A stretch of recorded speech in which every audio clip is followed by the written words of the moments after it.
m'appelle Hassan Tahiri, doctorant en 4e année à l'Université de Faye-Kenitra.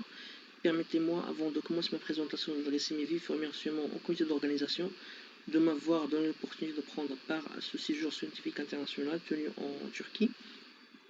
Ma présentation va porter sur la thématique suivante: la nouvelle réforme fiscale marocaine, entre l'impératif de mobilisation des recettes fiscales et l'enjeu de la justice sociale.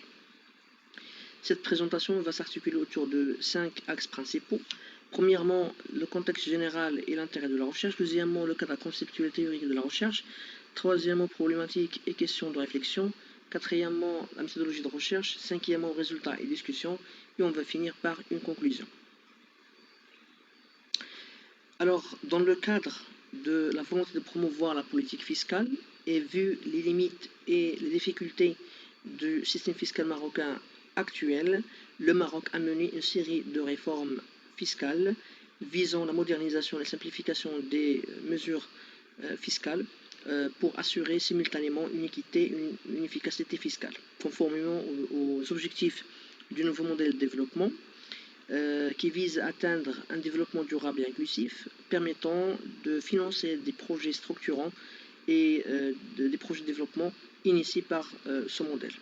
Pourtant, le Maroc dispose d'un potentiel fiscal inexploité, d'où l'importance de l'adoption de la loi cadre numéro 69/19 portant réforme fiscale. Ainsi, l'objectif du travail de recherche, c'est de savoir comment la justice sociale est atteinte par la mise en œuvre de la nouvelle réforme fiscale et aussi le rôle de cette dernière dans la réalisation et la génération et l'amélioration du rendement des recettes fiscales au Maroc. D'après notre revue de littérature, nous avons arrivé à cerner 3 concepts clés liés à ce sujet. Premier principe, c'est le concept de la nouvelle réforme fiscale. Donc c'est une nouvelle réforme initiée par la loi cadre numéro 69/19. Il est caractérisé par 10 thèmes phares dont la mise en œuvre est prévue dans un délai de 5 ans. Deuxième concept, c'est celui de la justice sociale, qui signifie l'idée que chacun mérite des droits et des opportunités économiques, politiques et sociales égales. Il signifie ainsi la non-discrimination et l'égalité des opportunités, la sécurité sociale et la distribution équitable des ressources. Et dernier concept, c'est celui de la mobilisation des recettes fiscales, qui signifie l'optimisation de la taxation des bénéfices et revenus de manière à améliorer le potentiel fiscal. Ce sujet nous a permis de mobiliser un certain nombre de théories, à savoir la théorie de la répercussion et l'incidence fiscale, la théorie psychologique de l'impôt, la théorie de la fiscalité optimale, la théorie de la justice, la théorie des choix fiscaux et enfin la théorie fondamentale des finances publiques.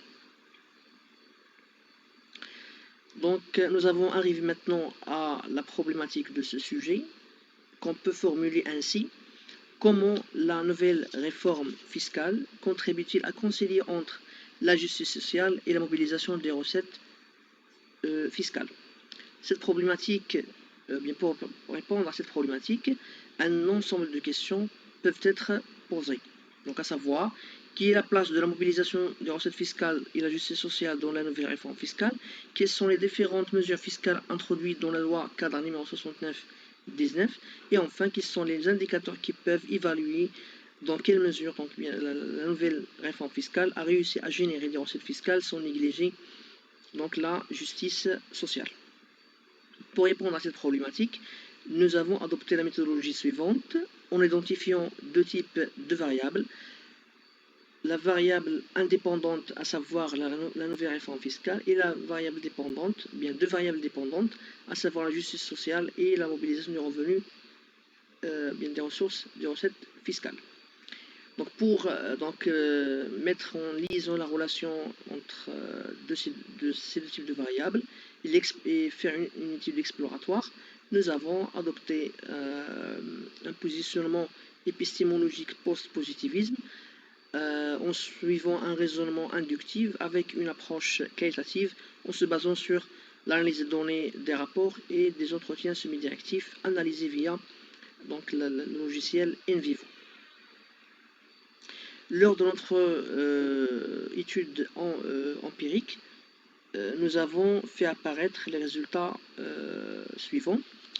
Donc premièrement, on peut dire que la nouvelle réforme fiscale met l'accent sur l'importance de rendre le système fiscal plus équitable en améliorant l'assiette fiscale à travers donc la lutte contre les pratiques d'évitement fiscal. Deuxièmement, la nouvelle réforme fiscale doit s'intéresser à l'impôt sur le revenu pour atteindre un certain niveau équitable en matière de justice sociale. Il n'est pas ainsi raisonnable que les ressources importantes de l'impôt sur le revenu proviennent seulement du salaire et des traitements. Également, réaliser la justice sociale et fiscale et mobiliser tout le potentiel fiscal à la lumière, bien sûr, de la lutte contre les pratiques d'évitement fiscal reste une question extrêmement difficile vu les disparités économiques et sociales au Maroc. La mise en place d'un système fiscal juste et équitable conformément à la loi cadre permet d'atteindre l'inclusion et la cohésion sociale. Et enfin, nous avons constaté que la nouvelle réforme fiscale est la base vers la mobilisation de recettes fiscales durables. En guise de conclusion, on peut dire qu'au Maroc, les réformes fiscales se sont succédées et les assises fiscales tenues pour évaluer les progrès ont généré un déficit accru.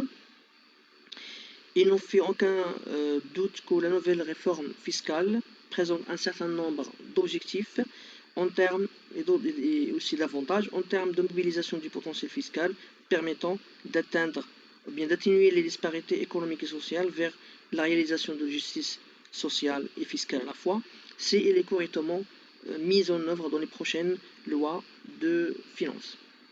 C'est la fin de ma présentation. Merci pour votre attention.